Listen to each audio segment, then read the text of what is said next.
Mshambuliaji wa timu ya Bayern Munich na timu ya taifa ya Senegal, Sadio Mane ameweza kufikia makubaliano ya kujiunga na klabu ya Al Nassr ya kule nchini Saudi Arabia.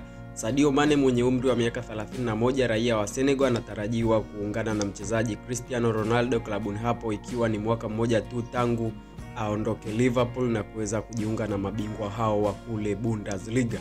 Sadio Mane alijiunga na Bayern Munich msimu uliopita kwa ada ya pauni milioni 34 na kuifungia timu ya Bayern Munich magoli 7 tu kwenye mechi 25, huku akijikuta kwenye ugomvi na nyota wa Ujerumani Leroy Sane uliopelekea kupigwa fine. Mane anatarajiwa kuungana na nyota wengine waliotua klabuni hapo kutoka Ulaya, wakiwemo Marcelo Brozovic kutoka kule Inter Milan na Seko Fofana kutoka Lens.